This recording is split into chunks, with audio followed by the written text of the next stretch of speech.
Mga kababayan nating seniors, kung kayo ay 60 o 65 pataas na ang edad, pakinggan ninyo ito ng mabuti dahil ang balitang ito ay direkta sa inyong bulsa. Kumpirmado na ngayon ang unang batch ng 13,500 bonus ay inilabas na at kasama pa rito ang mga pinakabagong updates sa SSS at GSIS pensyon para sa buwan ng Mayo 2026. Hindi ito chismis, hindi ito rumor, ito ay opisyal at kayo ay dapat malaman ito bago pa matapos ang araw na ito. Alam ko na marami sa inyo ay naghihintay. Baka kayo ay nagtanong sa inyong mga anak o pumunta na kayo ng personal sa SSS o GSIS office para magtanong. At minsan umuwi kayong walang malinaw na sagot. Kaya nandito ako ngayon para umupo kasama ninyo tulad ng magkaibigan na nag-uusap sa tabi ng mesa sa kusina at ipaliwanag sa inyo ang lahat kung magkano, kailan, paano makukuha, at ano ang dapat ninyong gawin ngayon para hindi kayo maiwanan. Dahil ang katotohanan ay ito, may mga seniors na mawawalan ng bahagi ng kanilang bonus dahil hindi nila alam ang mga patakaran at ayaw kong mangyari iyon sa inyo. Kaya manatili kayong nakakinig dahil ang susunod na ilang minuto ay maaaring magbago ng inyong buhay ngayong buwan. Simulan natin sa pinakaimportanteng tanong. Ano ba talaga itong 13,500 bonus na ito at sino ang makakakuha nito? Ang 13,500 na ito ay bahagi ng pinagsamang 13th month pension at special cash gift na ibinibigay sa mga retirado at pensyonado ng parehong SSS at GSIS. Ngayong Mayo 2026, kinumpirma na ng pamahalaan na ang unang batch ng payout ay nagsimula ng ilabas. Para sa mga SSS pensioners, ang P13,500 ay binubuo ng inyong regular na monthly pension kasama ang dagdag na cash gift na katumbas ng inyong base pension.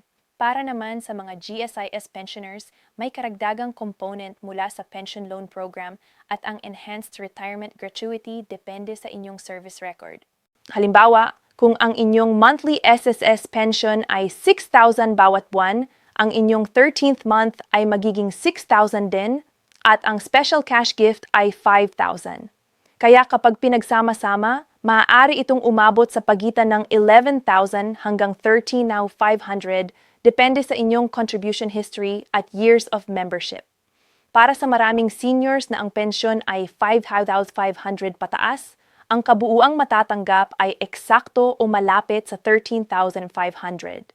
Para sa GSIS pensioners naman, lalo na ang mga dating government employees tulad ng mga guro, pulis, sundalo at mga kawani ng lokal na pamahalaan, ang bonus ay karaniwang mas mataas at maaaring umabot sa 14,000 hanggang 18,000 depende sa inyong basic monthly pension at sa inyong years of service. Kaya kung retired teacher kayo na nag-serve ng 30 taon o higit pa, ito ay malaking halaga para sa inyo. Ngayon, ito ang tanong na lagi kong naririnig, kailan ba darating ang pera ko? And what's it para ay isang napakalehitimong tanong, lalo na kung kayo ay umaasa sa inyong pensyon para sa inyong pangaraw-araw na gastos. Para sa SSS, ang unang batch ng May 2026 payouts ay magsisimulang ilabas sa ikalawang linggo ng Mayo. Ang mga pensioners na ang SSS number ay nagtatapos sa 1, 2 at 3 ay karaniwang unang nakakatanggap. Ang mga nagtatapos sa 4, 5 at 6 ay sumusunod sa ikatlong linggo at ang mga nagtatapos sa 7, 8, 9 at 0 ay sa ika-4 na linggo. Kaya kung ngayon ay hindi pa kayo nakakatanggap, huwag magpanik, ang inyong batch ay maaaring hindi pa dumating. Para sa GSIS, ang schedule ay bahagyang naiiba. Ang mga pensioners na may UMID card at enrolled sa GSIS e-card ay karaniwang mas maaga ang nakakatanggap, madalas sa loob ng unang 5 araw ng buwan. Para sa mga nag-aantay pa ng kanilang checks sa koreo o sa kanilang ahente, ang proseso ay maaaring tumagal ng 2 hanggang 3 linggo. Isang mahalagang bagay na dapat ninyong malaman, kung kayo ay may existing bank account na nakalink sa inyong SSS o GSIS account, tulad ng Land Bank, DBP o kahit BDO at BPI, ang pera ay direktang dadating sa inyong account. Ibig sabihin, hindi na kayo kailangang pumunta pa ng opisina o pumila ng matagal.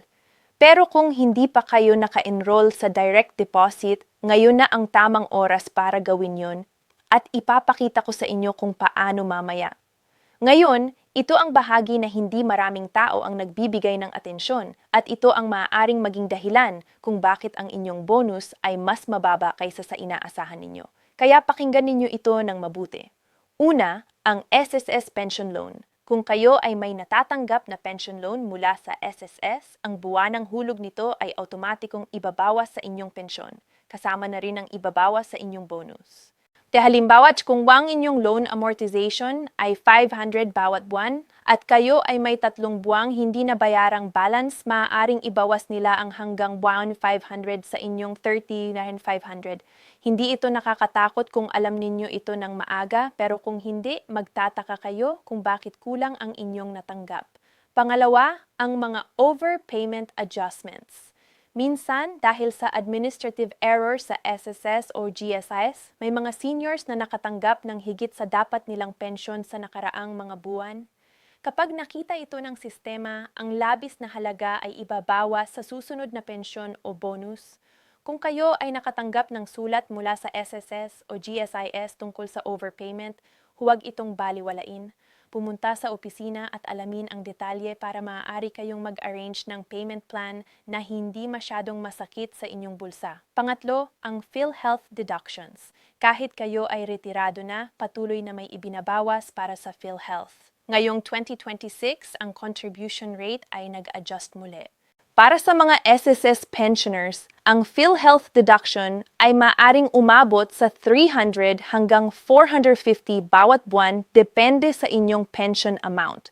Ito ay automatikong ibinabawas bago pa man kayo makatanggap ng inyong net pension. At pang-apat, at ito ay importante lalo na sa mga seniors na may part-time na trabaho o negosyo, ang inyong SSS pension ay hindi taxable. Pero kung kayo ay may iba pang pinagkukunan ng kita, kumonsulta sa isang accountant o sa BIR para malaman ang inyong buong sitwasyon. Ngayon, pag-usapan natin ang mga benepisyo na maraming seniors ay hindi nila alam na meron sila. Oo, totoo ito. May mga bayad na para sa inyo na hindi ninyo natatanggap dahil hindi kayo nakaalam. Una, ang death benefit at funeral benefit ng SSS. Kung kayo ay namatayan ng asawa o malapit na kamag-anak na miyembro rin ng SSS, meron kayong karapatang mag-claim ng funeral benefit na umabot sa 20,000. O maraming pamilya ang hindi nag-a-apply nito dahil abala sila sa pagdadalamhati, pero ang deadline para mag-claim ay 2 taon mula sa petsa ng kamatayan. Kaya kausapin ang inyong mga anak tungkol dito. Pangalawa, ang SSS Sickness at Disability Benefit. Kung kayo ay may sakit o kapansanan na nagsimula bago kayo mag-60, mayroon pa rin kayong karapatang mag-claim ng disability pension na hiwalay sa inyong retirement pension. At ang dalawa ay pwedeng sabay na matanggap sa ilang sitwasyon. Tanungin ang inyong SSS branch tungkol sa inyong eligibility. Pangatlo, para sa mga GSIS members, ang Employee Compensation Program o ECP. Ito ay para sa mga nagkasakit o naaksidente habang nagtatrabaho para sa gobyerno. Kahit retirado na kayo, kung may kondisyon kayong nagmula sa inyong trabaho, maaari kayong mag-file ng claim. Ang mga guro na may hearing loss or posture-related conditions, ang mga pulis na may stress-related illnesses, lahat sila ay maaaring makakwalify. At huwag kalimutan ang calamity loan na available sa GSIS para sa mga pensioners na nasa calamity declared areas. Kung ang inyong lungsod o probinsya ay nasa listahan ng officially declared calamity areas, maaari kayong mag-apply ng emergency loan na may mas mababang interest rate at mas mahabang repayment period. Ngayon, pag-usapan natin ang isang bagay na mahalaga rin. Kung kailangan ninyong pumunta sa SSS o GSIS office, paano ninyo gagawin ito ng mas madali at hindi masyadong nakapagod? Una, ang SSS ay mayroon na ngayong My SSS online portal at ang SSS mobile app. Kung ang inyong apo o anak ay marunong gumamit ng smartphone, maaari nilang tulungan kayo na i-register ang inyong account online. Sa pamamagitan nito, makikita ninyo ang inyong pension status, loan balance, at contribution history nang hindi na kailangang lumabas ng bahay. Napakalaking tulong ito lalo na kapag mainit ang panahon o malayo ang opisina. Pangalawa, kung talagang kailangan ninyong pumunta sa opisina ng personal, pumunta ng maaga sa umaga, preferably bago mag-8:00 ng umaga. Ang mga linya ay karaniwang pinakamaikli sa oras na yon. Magdala ng 2 kopya ng lahat ng inyong dokumento. Ang inyong valid ID, inyong SSS o GSIS number, inyong bank account details, at kahit isang photocopy ng inyong passbook or ATM card. Huwag umasa na may copier sa opisina dahil minsan wala o matagal ang pila. Pangatlo, huwag mahiyang gumamit ng Senior Citizen Priority Lane. Lahat ng gobyerno offices ay may mandatory senior citizen at PWD priority lane sa ilalim ng batas. Kung hindi kayo inaasikaso, sabihin sa security guard o sa receptionist na senior citizen kayo. May karapatan kayong mauna. At pang-apat, kung may problema sa inyong pension at hindi kayo na-satisfy sa sagot ng branch office, maaari kayong mag-escalate sa SSS or GSIS main office sa Pasay o sa Maynila o mag-email sa kanilang official email addresses. Minsan, ang mga branch offices ay may limitadong kapangyarihan na ayusin ang ilang mga issue at ang main office lang ang makakatulong sa inyo. Bilang mga seniors, gusto naming tiyakin na ang bawat piso ng inyong pensyon ay nagagamit ng tama at nagiging kapaki-pakinabang para sa inyo. Kaya naman narito ang ilang simpleng estratehiya na maaari ninyong subukan.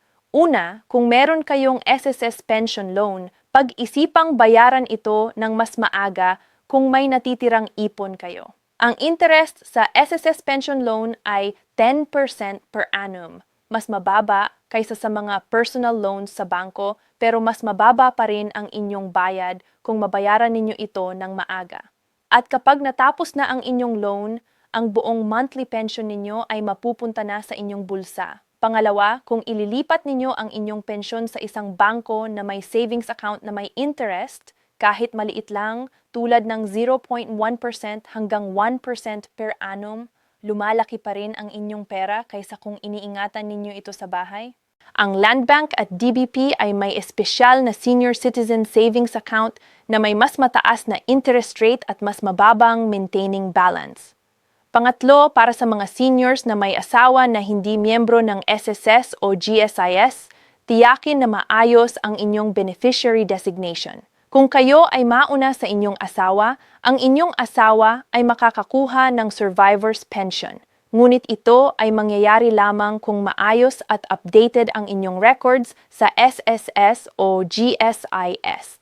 Pumunta sa opisina at i-update ito habang maaga pa.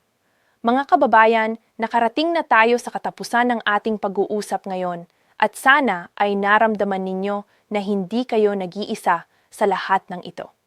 Ang inyong pensyon, ang inyong bonus, ang inyong mga benepisyo, hindi ito regalo. Ito ang inyong pinaghirapan sa buong buhay ninyo. Kaya huwag kayong mahiyang i-claim ang bawat sentavo na dapat ninyo. Huwag kayong mahiyang magtanong. Huwag kayong mahiyang pumunta sa opisina o hilingin sa inyong mga anak na tulungan kayo sa online portal. Ay meron kayo bang mga kakatanungan o hindi ninyo maintindihan ang ilang bagay mula sa video na ito, ilagay ninyo ito sa comment section at susubukan naming sagutin ang bawat isa. At kung mayroon kayong kakilalang kapwa senior na maaaring makinabang sa impormasyong ito, ibahagi ang video na ito sa kanila.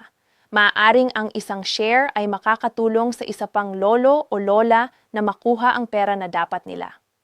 Salamat sa inyong panonood at patuloy kayong mag-ingat sa inyong kalusugan dahil ang pinakamagandang bagay na maaari ninyong gawin para sa inyong sarili at sa inyong pamilya ay manatiling malusog, maliwanag ang isip at palaging updated sa inyong mga karapatan bilang senior citizen ng Pilipinas. Hanggang sa susunod na beses.